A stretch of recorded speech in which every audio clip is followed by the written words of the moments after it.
Hey guys, Bored now, back with you on this video. I'll be talking about Better Call Saul, Season 6, Episode 9. The episode is called Fun and Games, and just warning, I will be going into spoilers from the start of this review in case you haven't seen the episode yet and don't want anything spoiled. So, after the big dramatic episode last week, this episode follows that on very nicely and does a good job of building on it. It's a much more slower paced episode, which probably you would expect, but it's an interesting one. It's a very somber episode.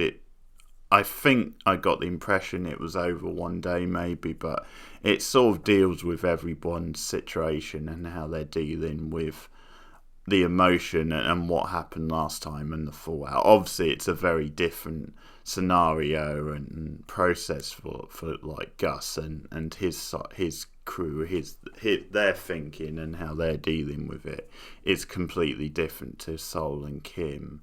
And I'll end with Saul and Kim because that's where the real drama comes at the end of the episode, and it is so well handled. I mean, the way that all ends up at the end of the episode I didn't see coming, but it opens with a typically, interesting starting scene, which is actually in the present this week, where it is just like them going by their day-to-day lives, which is what Mike told them to do last week. He said keep telling the lies you've been lying, so they go to work as normal, and that's nicely contrasted with Mike and his crew cleaning up the mess as they're at work, and they come back home later and it's all cleaned up.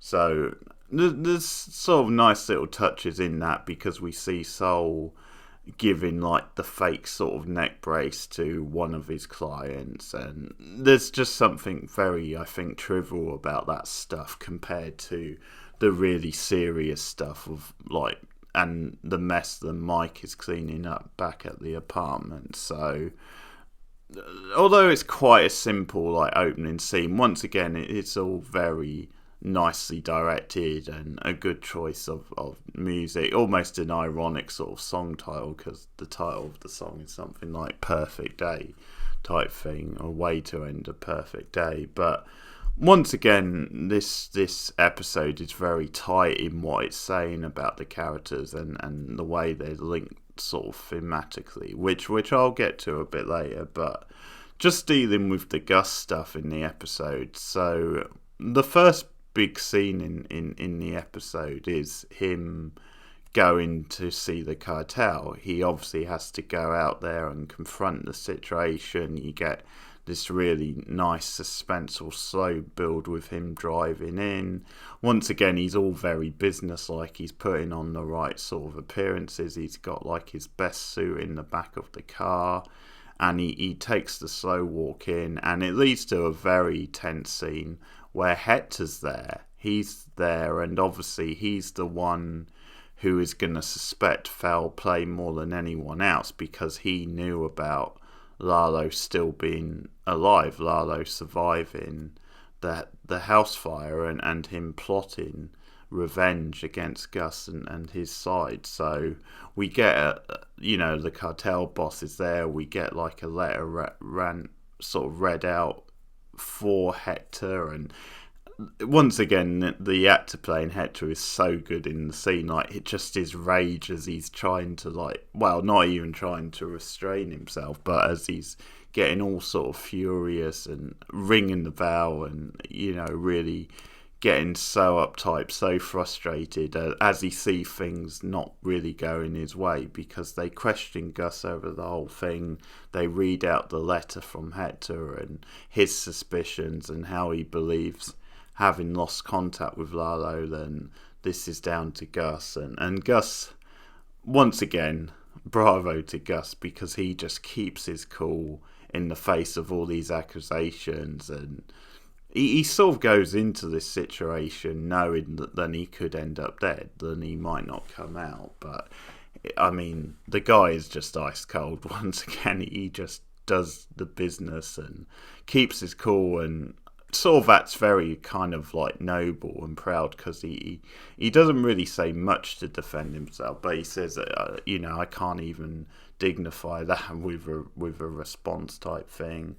And like the two brothers are there and they're questioned about the original fire and the dental records, and it all amounts to then there's not enough evidence to pin anything on Gus at this point, and because there's not a body at this point, then there's sort of nothing to really prove what Hector is claiming. And that's when he gets really frustrated, and like the boss decides to, like, because he won't go away, so eventually the boss is, can you sort of move him and take him back to his room, and he promises him a couple of girls might come and visit him later on. But just the tension of the scene and the drama, a very simple scene, but it's so tense, and just the reactions of these various characters. And yeah, once again, by putting on such a good act and keeping his cool, Gus has saved his bacon, because the cartel boss has faith in him, or gives him a chance and says, okay, you're still on my team, this is still what we're going to do, and lays out what's happening. But he says, don't try my patience too much, don't push me too far. And it's once again a nice cool performance. But the funniest moment in the episode is the cartel guy, Eduardo, I think his name is, mocking Hector, like ringing the bell or pretending to ring the bell and just mimic him, getting all angry and upset and different stuff. So that is fantastic. That really made me laugh, him doing that. So great stuff, great scene. And we sort of then just like get, a day in the life of Gus in some ways. I mean, he goes and see Mike, and Mike sort of insists and tells him then Kim and Saul were interviewed by the police, and they pretty much stuck to the story and laid it out the way they were told. And he said, I think we're pretty much in the clear.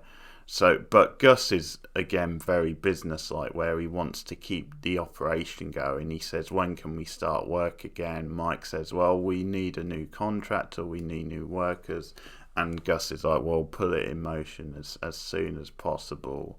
But then we do get a bit of a character thing for Gus, where we see him go off to this bar, this like fancy sort of wine bar, which we find out he attends regularly. And there's this guy there, Brian, who's like, I wasn't quite sure if he worked there or if he's just a regular at the bar, but he starts talking to Gus, and he's telling Gus all these stories. And the actor's played by Reed Diamond, who I know quite well, mostly from Dollhouse he's in, but he's been in a few things. And anyway, this guy Brian, who is really boring, like he's given like these really long, tedious sort of stories to Gus, and it's sort of funny how Gus is no selling it, or occasionally he might nod and smile, but he's giving away very little and saying very little in return. And it's almost like he's just humouring him, like maybe he's not that interested in what this guy's saying.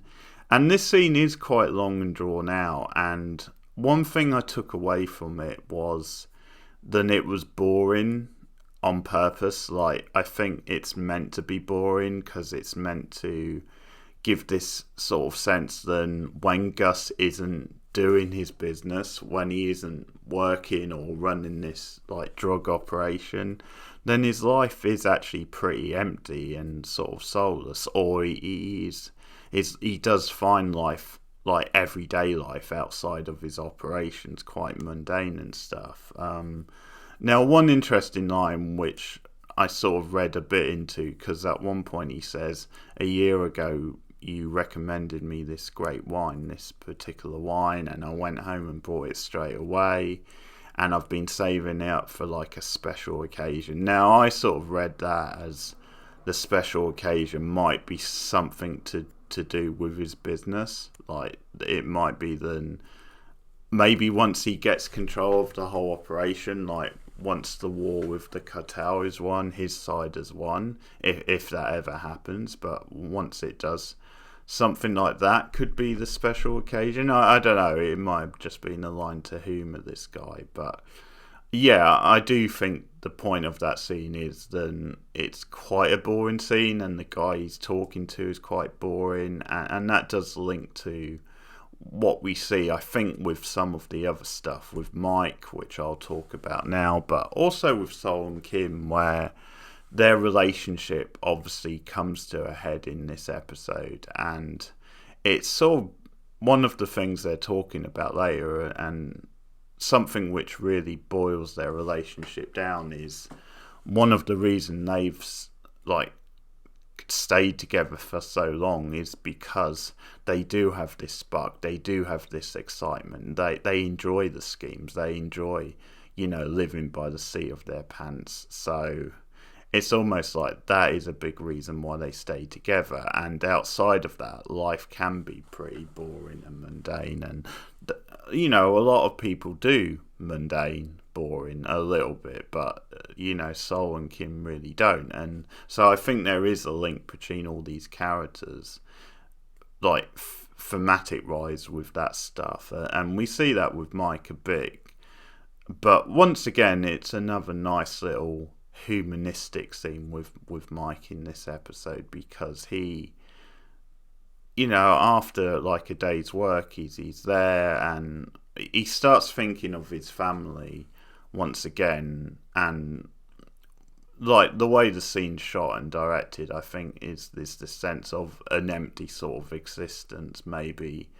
And it's a bit different with Mike, because I think he actually treasures his family and looks forward to those type moments. But obviously his work in some ways keeps him apart from, and he doesn't see as much of them as he would like. But it's sort of, I think it's thinking of that stuff which makes him think about Nacho's father and how he never found out the truth of what happened.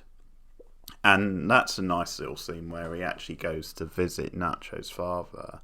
And without going into complete details, because that would be too risky, he just lays it out in a very basic way. The Nacho is dead, and that it happened fast, he wasn't in pain.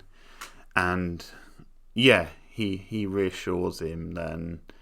He was a great guy. He just got involved with the wrong people, made some mistakes, but he was a good guy. He had a big heart. And another interesting turn at the end of the scene, because Mike says, "Rest assured, we're going to get justice for him." And it's very telling, the response from the father, where he says, "Well, by justice you mean revenge, right?"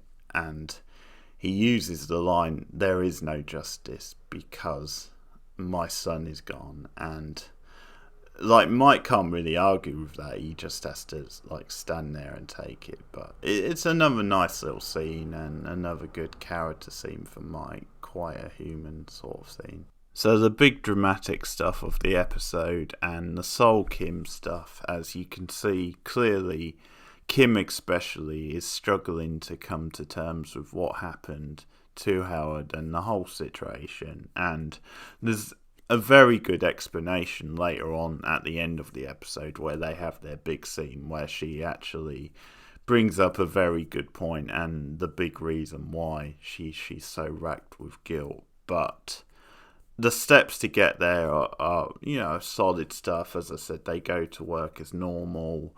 The first big scene with them, but before that, I'll just say then Saul once again is doing his Saul thing. He's almost putting on a brave face, almost just sort of lying to himself, where he's talking about, we'll be fine, the worst is out the way, the healing starts now. And once again, it's almost like he's kidding himself, and Kim can sort of see through that. But the first big scene with them is then they have to go to Howard's tribute kind of service, if you like. It's a special event organised at work, and so they have to go in and face people who worked with him. His wife is there, various things, and the drama of the scene is so well handled again, because there's like pictures of Howard up, like sort of fun pictures of him like on his bike and doing, leisurely type things, and just you can imagine how tough that would be, knowing what they know and having to look at a picture of Howard sort of in the peak of his life type thing, and have all these people talk so fondly in tributes about him, and just how hard that is for them to actually go into that and put on a show, almost put on a brave face, knowing what they know. But things develop in the scene, and they go around various people, and one sort of like nugget is one of the partners says, then this is an end of era, like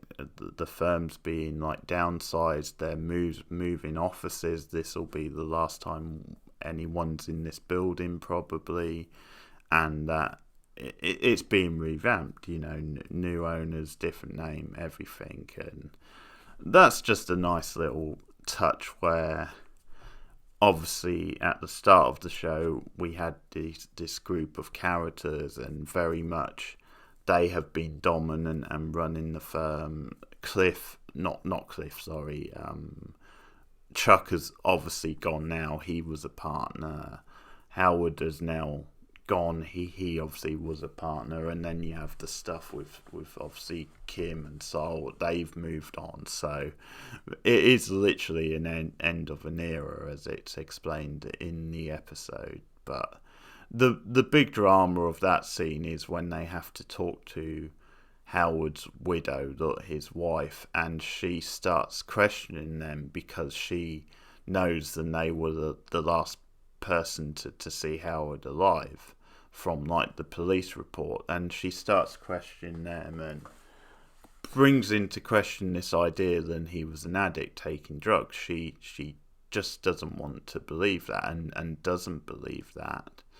And Saul kind of is doing his sort of best. Obviously you can see how awkward and uncomfortable he is, sort of plying her a bit with these lies, but like they described the night in question, and that just then Saul is sort of telling her, then I know that's what you were told, I know that's what Howard thought, and it's almost like he really believed that, because she brings up them playing all these pranks, all these tricks on him, and undermining him. And yeah, Saul obviously sticking to the story claims that no, it didn't really happen. Like he says, like he tells half the truth, because he sort of says at one point then there were certain things I did, maybe taking certain pot shots at Howard, and where there was probably a bit of jealousy on my part because he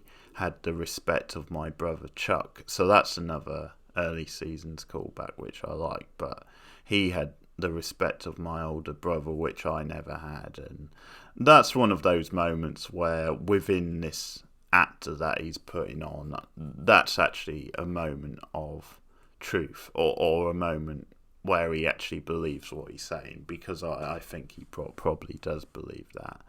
But yeah, no, I mean, it's sort of hard to watch because Kim sort of goes all in and tells like an outright lie, because she says that one night she actually saw Howard late at night snorting something which appeared to be like him shooting up. So I think just to convince Howard's wife, she goes all in and comes up with that story, and the wife obviously doesn't want to believe it. She's very upset, and then Kim sort of tries to console her, and in a way draws back a little bit, because she says, well, you saw him every day, so I think you would have known. But yeah, it's another very hard to watch scene, and another very effective scene. But we then get the big developments of the episode where Kim goes in to the court the next day, and she's supposed to have the hearing to do with the tampering, like the evidence tampering. And she shows up and she tells the judge then she's quitting the case. She doesn't want to be on the case anymore, and it's to do with personal reasons. And there's a lot of back and forth because the judge doesn't want to accept this because it's so late in the day, so last minute, and like the judge is like questioning this, and then she drops an even bigger bombshell, and she says, well, I'm sure because I've quit as a lawyer. I quit like an hour ago, so I'm done completely. And obviously that was unexpected, but you can sort of understand why she would want to drop this case in light of what's happened. But even with that, I didn't expect how the episode ends. So this was a great sort of moment where you sort of think, well, yeah, I get why she wants out of this, why she's actually quit as a lawyer, but it still didn't really prepare me for the end of the episode, which is her leaving Saul.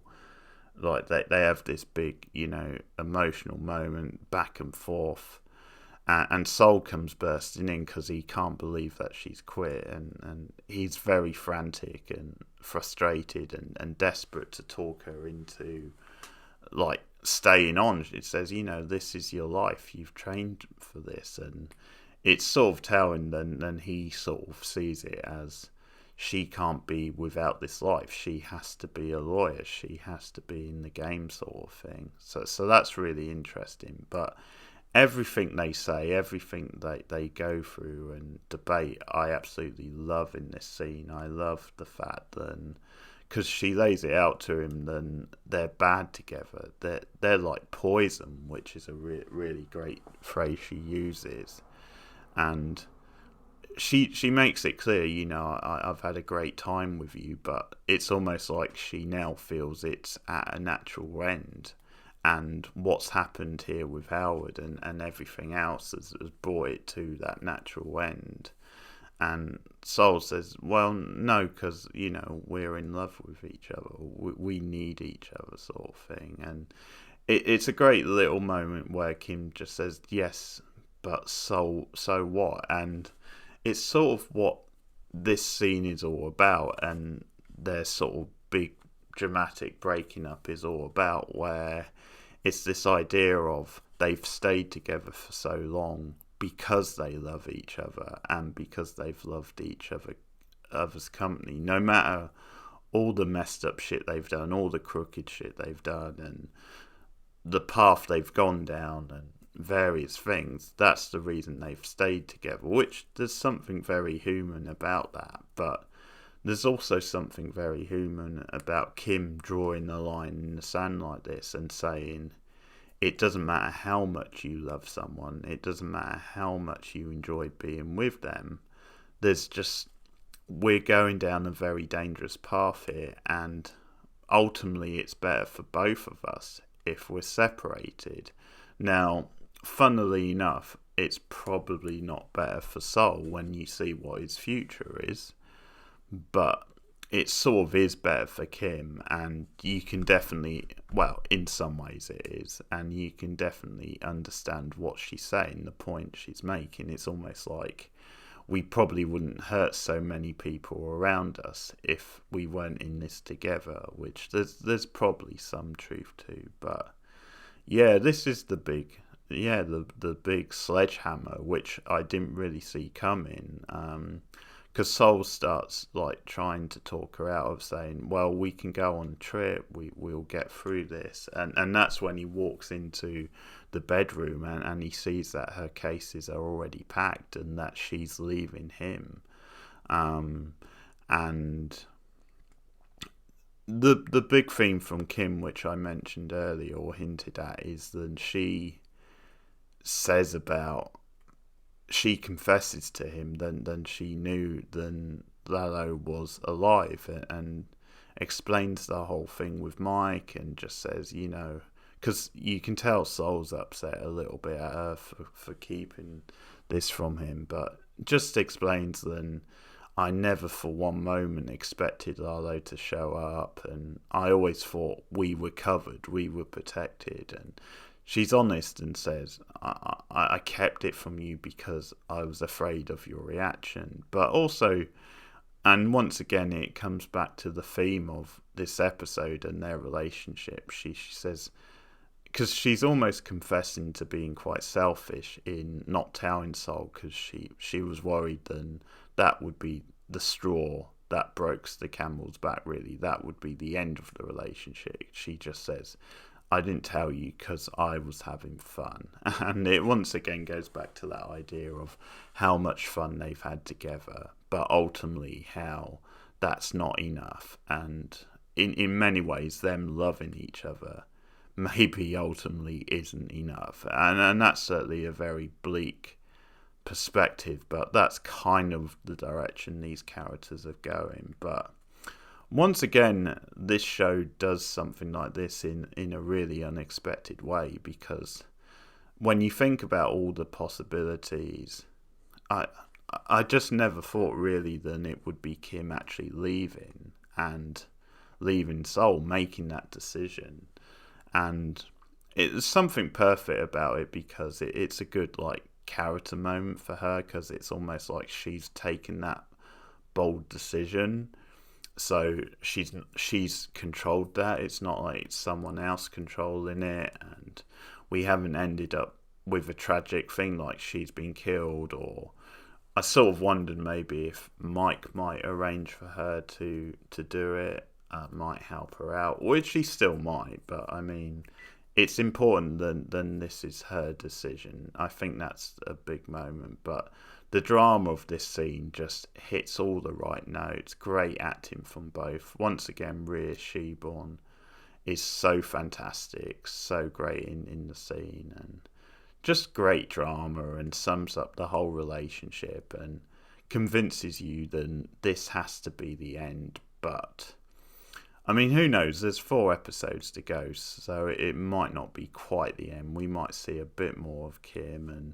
and don't rule out some more drama. But yeah, it hits so nicely. And then it's sort of telling that we actually jump to Saul in the future, I'm assuming. It does look like this is him in Breaking Bad, like in that era, like in his offices. And he actually wakes up with a random woman who I wouldn't be surprised if she was a prostitute, but you know, that they've had a bit of a rough night by the looks of it. They wake up together, and it's telling then Saul's straight to work. He's straight on the phone, and he's got the earpiece, and he's immediately looking for like these dodgy sort of like schemes and clients that then he can, you know, find something to go to work on.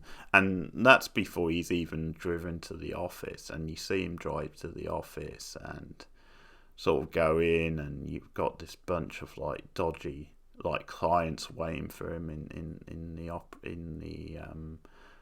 in the reception, and he goes and sit down and says, okay, I can't remember what the line is actually, but he says, you know, let's go to work is the effect of the line. And so yeah, it's fitting. Then it jumps to the future after that scene with Kim.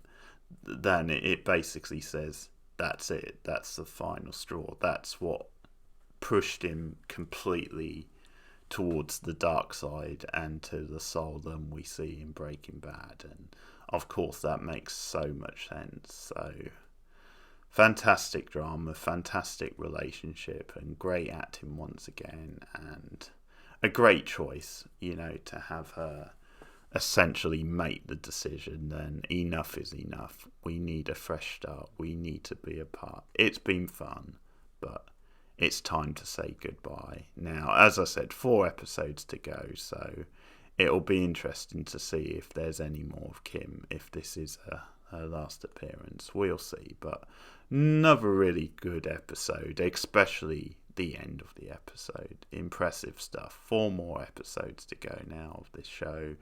And of course we still have some Walter and Jesse to come as well, which is exciting to see what happens with them. And I'm sure we're going to get more from the Gus side of thing and the cartel plot, but also, obviously some future stuff in the Breaking Bad universe with Saul. So that's Better Call Saul once again. Another very good episode. Let me know your thoughts in the comments below. Like and subscribe as always. Share me out on social media and keep watching TV. I'll see you guys later. Goodbye.